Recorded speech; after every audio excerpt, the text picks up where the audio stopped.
Semoga tidak meluangkan waktu kepada kami. Semoga yang nantinya akan diberikan oleh Al-Ustaz bermanfaat. Assalamualaikum warahmatullahi wabarakatuh. Waalaikumsalam warahmatullahi wabarakatuh.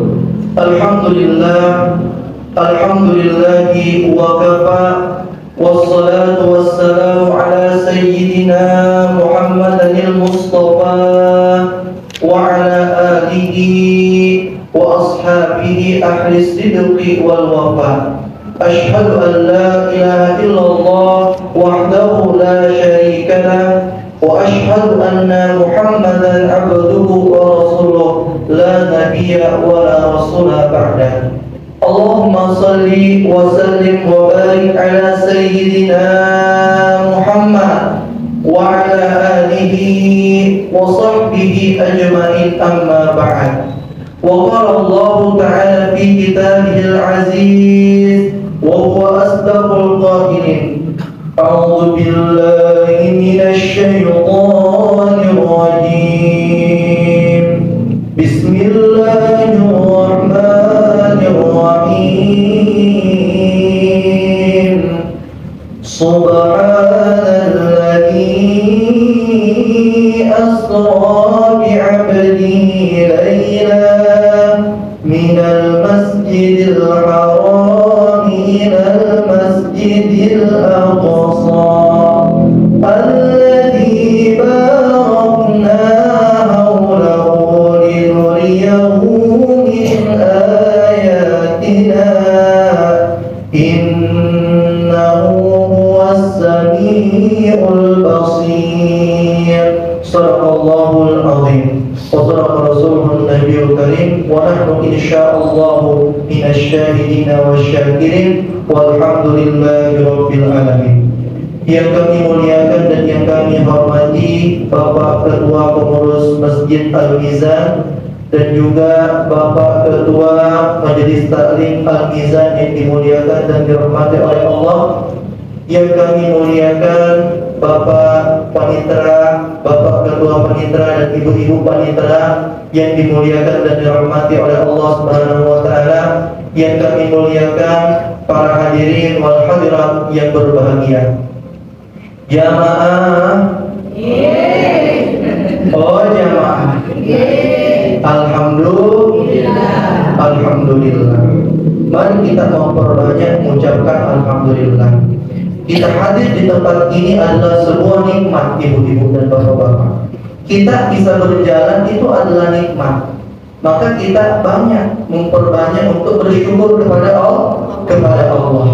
Mari kita berdoa dulu. Mudah-mudahan pembelajaran kita, mudah-mudahan tausiah kita, kajian kita pada pagi hari ini insya Allah membawa berkah, membawa kebaikan, membawa manfaat, dan insya Allah kita akan menjadi orang yang paham serta mengamalkan ilmu. Amin ya rabbal alamin. Bismillahirrahmanirrahim. Alhamdulillahirabbil alamin. Allahumma nawwir qulubana wa hassin a'malana. Allahumma iftah lana abwabal khair wa abwabal ni'mah wa abwabal barakah wa abwabal rizqa wa abwabal salamah wa abwabal afiyah wa abwabal jannah. Allahumma iftah lana futuhal arifin waj'alna minal ulama'il amilin. Rabbi zidna ilma warzuqna fahma birahmatika ya arhamar rahimin. Allahumma arinal haqqa haqqan warzuqna ittiba'a wa arinal batila batila warzuqna ijtinaba. Rabbana ighfir lana wa liwalidayna warhamhuma kama rabbawna shighara. Rabbana atina fid dunya hasanah wa fil akhirati hasanah wa qina adzabannar. Subhana rabbika rabbil izzati amma yasifun wa salamun alal mursalin walhamdulillahi rabbil alamin. Al-Fatihah.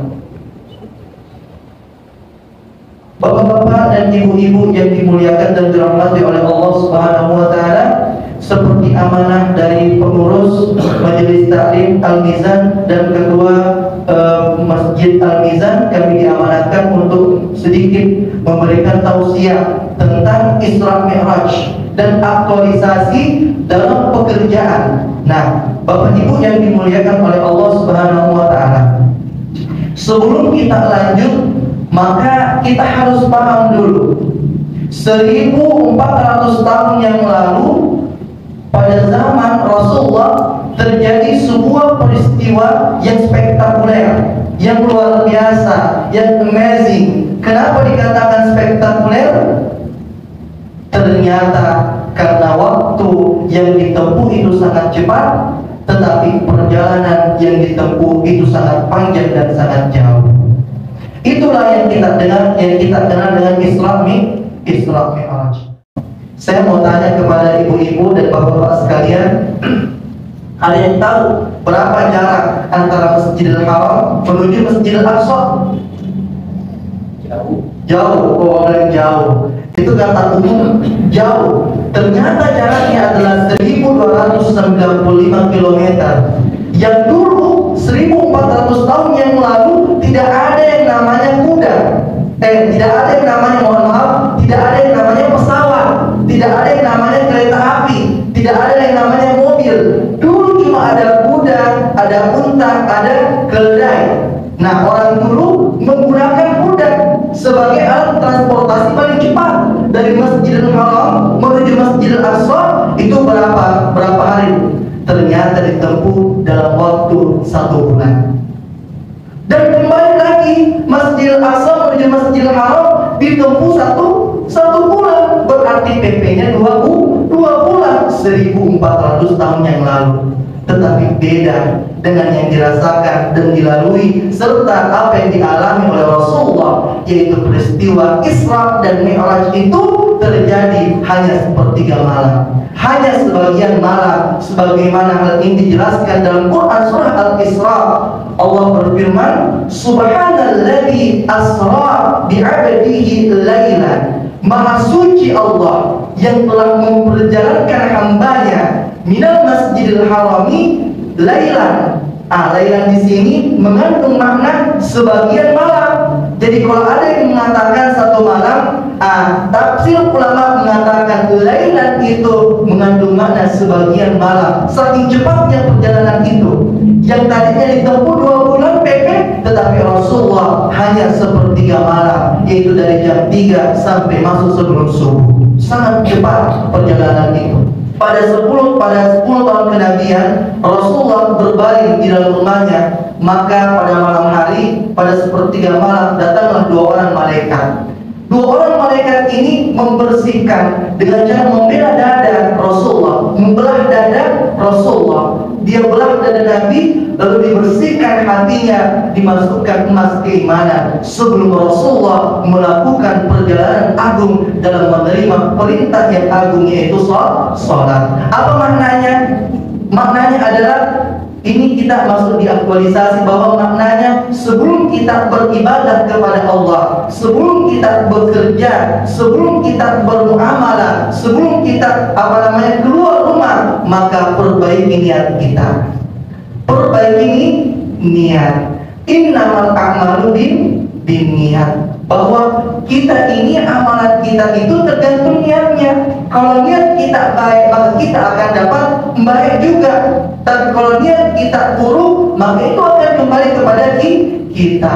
Dan makna yang kedua adalah bersihkan hati kita. Artinya, mungkin kalau kita berwudu, anggota wudu yang bersih, betul Bapak Ibu? Iya. Kita kita berwudu, ya kita bersihkan anggota wudu. Tetapi secara hakikat bahwa ketika kita berwudu, maka seharusnya hati kita juga berdoa, ya Allah, ampunilah dosa tangan-tangan saya ini, ya Allah, yang suka menzalimi orang lain, yang suka memukul orang lain, yang suka merendahkan orang lain di Facebook. Dengan jari kelingking ini kita suka membuat status yang tidak baik, yang menghina, yang menyakiti hati saudara kita. Ampunilah tangan ini, ya Allah, ampunilah mulut ini, ya Allah, yang senantiasa mengeluarkan kata-kata yang tidak baik.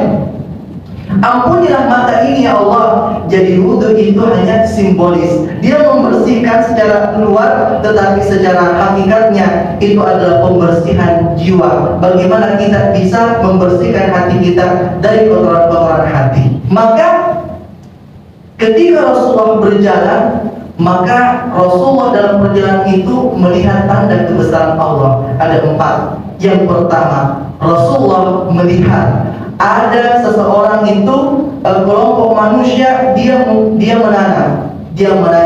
Ketika dia menanam, dia panen. Dia menanam, dia langsung panen. Dia menanam, dia langsung dapat hasil. Maka Rasulullah bertanya, siapa ini malaikat Jibril? Orang yang sangat beruntung. Kata malaikat Jibril, inilah golonganmu, inilah umatmu yang ketika dia hidup di dunia, dia menggunakan lahan-lahan kebaikan. Dia menggunakan lahan-lahan kebaikan untuk apa? Untuk memperbanyak bersedekah. Maka orang yang hidup di dunia rajin bersedekah, rajin membantu orang yang membutuhkan, maka insya Allah di akhirat nanti dia akan memiliki lahan yang mana lahan itu setiap hari tidak akan pernah gagal panen. Itu yang pertama.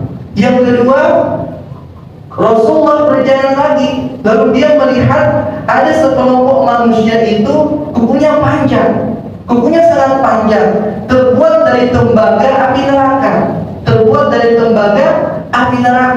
Lalu kuku ini mencakar-cakar tubuhnya. Maka Rasulullah bertanya, siapakah gerangan orang ini? Maka kata Rasulullah, inilah umatmu, inilah golonganmu, inilah umatmu yang ketika hidup di dunia dia suka menjelekkan, menghina, membuka aib dan kejelekan orang lain. Maka di akhirat, maka dia akan dipersiapkan kuku-kuku dari tembaga api neraka yang siap untuk mencakar tubuhnya. Kemudian Rasulullah berjalan lagi, dia melihat di situ ada sekelompok manusia yang membawa 2 daging. Tangan kanannya daging segar, tangan kirinya daging busuk. Maka Rasulullah bertanya, siapakah gerangan orang ini? Dia membawa daging tangan kanan, membawa daging tangan kiri yang busuk, tetapi dia pilih malah daging yang busuk untuk dia makan. Kata Jibril, inilah umatmu yang ketika dia hidup, dia itu berselingkuh. Dia itu sudah ada istri di rumah, sudah ada suami di rumah, tetapi dia selingkuh, dia malah pilih yang buruk, bukan pilihan yang baik. Kemudian Rasulullah berjalan lagi, maka dia melihat ada sekelompok manusia yang mengangkat kayu bakar. Dia angkat terus sampai punggungnya itu kesakitan. Maka Rasulullah bertanya, siapa ini? Siapakah golongan ini? Dia mengangkat, dia sudah tahu orang, tetap dia angkat.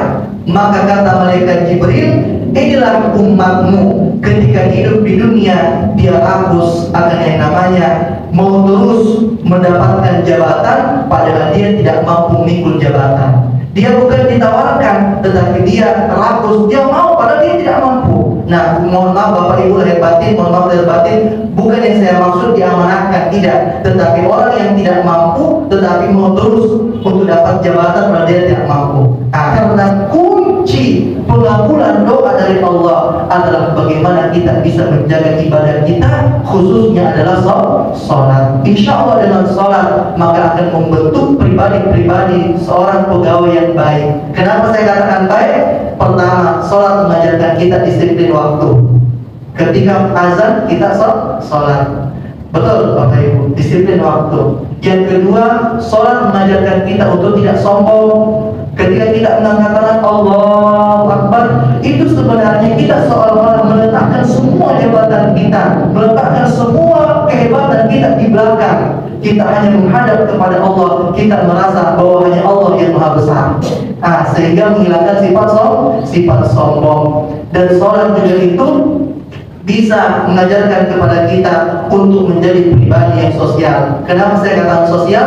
Karena ketika kita salam, Assalamualaikum warahmatullahi, kita lihat ke saudara kita sebelah kanan, Assalamualaikum warahmatullahi, kita lihat saudara kita ke sebelah kiri. Artinya apa?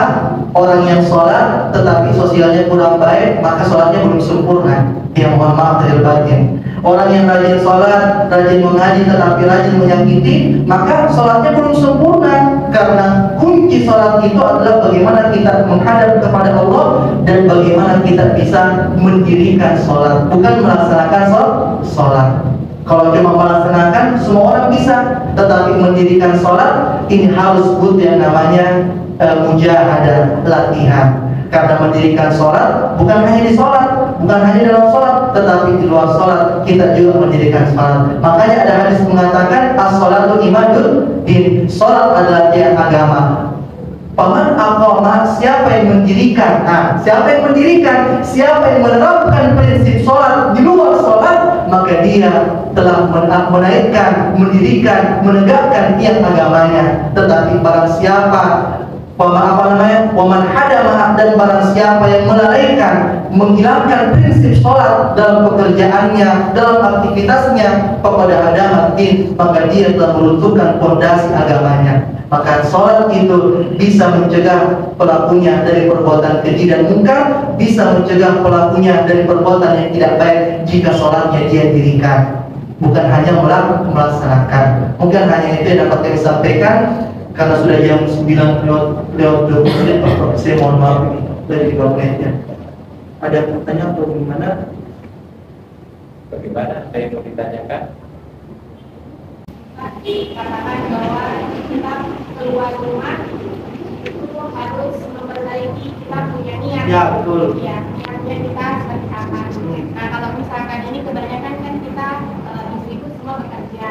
Kira-kira niat apa yang cocok, yang baik untuk kita sebagai kita juga seorang istri, seorang ibu, dan seorang pegawai. Jadi itu mohon. Terima kasih. Masya Allah, pertanyaannya luar biasa. Bagaimana ini kalau kita keluar kerja, kita ini artinya sebagai seorang istri, sebagai seorang ibu, sebagai seorang pegawai, bagaimana niatnya ya? Maka niatkan karena Allah. Jadi bekerja itu niatkan lillahi ta'ala. Kita menjadi seorang ibu di rumah, niatkan karena Allah. Kenapa saya katakan karena Allah? Kalau sudah Allah kita libatkan, maka insya Allah Allah sendiri yang akan mempermudah urusan kita. Tapi kalau kita niatnya cuma asal keluar, maka begitu juga. Tapi ada itu perkataan orang tua kita, ada ini apa yang saya dapatkan bahwa sampailah sebelum sampai. Artinya ada di tempat itu sebelum engkau melangkah. Artinya bahwa sebelum kita berjalan, sebelum kita bekerja, maka perbaiki perasaan kita dulu. Perbaiki perasaan, kemudian kita usahakan memikirkan bahwa di pekerjaan nanti insya Allah semua baik. Kita melaksanakan semua baik, maka insya Allah kita akan menarik hal-hal yang baik itu. Karena kan ada namanya law of attraction ya, hukum tarik menarik. Mungkin ada pernah teman-teman, bapak ibu yang pernah mendengar hukum tarik menarik itu ada. Artinya kalau kita memikirkan, meniatkan, merasakan yang baik-baik, maka insya Allah kita akan menarik baik-baik itu akan datang kepada kita. Tetapi kalau pas mau bekerja sudah bagaimana begini, kita sudah mengeluh-ngeluh, sudah gerus-gerusi, maka insya Allah kita akan datang ke gerus-gerusi pas kita di kantor. Maka dari itu yang pertama niatkan karena Allah, yang kedua usahakan perasaan kita baik, dan kita membayangkan bahwa insya Allah pekerjaan kita di kantor dan di rumah insya Allah akan semua baik karena ada Allah yang akan membantu. Itu ya. Itu saja pertanyaan Pak Ibu ya. Iya, sama-sama. Bagaimana caranya mempertahankan perasaan yang baik itu? Bagaimana caranya mempertahankan perasaan baik itu ya? Jadi kalau sebenarnya itu ada namanya hukum tarik menarik yang berlandaskan Al-Quran. Jadi ketika kita membuka Al-Quran, maka sebenarnya ada energi kebaikan dalam Al-Quran. Ada energi positif dari Al-Quran. Makanya kalau ada air, kita bacakan ayat Al-Quran, maka dalam penelitian air itu akan membentuk sel-sel yang sempurna. Betul, pendengar kajian itu penelitiannya. Maka ketika kita membuka Al-Quran, maka ketika kita membacanya, maka unsur-unsur positif itu akan masuk ke dalam hati kita. Artinya jaga yang namanya zikir. Karena Al-Quran itu adalah zikir. Al-Quran itu adalah pengingat. Dan ketika kita berzikir, ketika kita membaca Al-Quran, ala bizikrillah tatma'innul qulub. Ketahuilah bahwa dengan berzikir itu akan menenangkan hati dan perasaan. Bismillahirrahmanirrahim. Alhamdulillahirabbil alamin. Hamdan syakirin, hamdan na'imin, hamdan yuwafi wa yukafi mazida. Ya Rabbana lakal hamdu kama yanbaghi li jalali wajhika wa 'azimi sultanik. Allahumma shalli wa sallim wa barik ala sayyidina Muhammad wa ala alihi wa sahbihi ajma'in. Allahumma lakal hamdu wa ilaikal mushtaka wa antal musta'an wa la haula wa la quwwata illa billahil aliyyil 'azim. La ilaha illa anta subhanaka inna kunna minadh dhalimin. Rabbana zalamna anfusana wa illam taghfir lana wa tarhamna lanakunanna minal khasirin. Allahumma arinal haqqa haqqan warzuqna ittiba'ah wa arinal batila batila warzuqna ijtinabah. Allahumma iftah lana futuhal arifin waj'alna minal ulama'il aminin. Rabbi zidna ilma warzuqna fahma birahmatika ya arhamar rahimin. Rabbana ighfir lana wa liwalidayna warhamhuma kama rabbawna shighara wa li jami'il muslimina wal muslimat wal mu'minina wal mu'minat al ahya minhum wal amwat innaka sami'un qarib mujib da'wat wa qadil hajat. Rabbana atina fid dunya hasanah wa fil akhirati hasanah wa qina adzabannar. Subhana rabbika rabbil izzati amma yasifun wa salamun alal mursalin walhamdulillahi rabbil alamin. Al-Fatihah.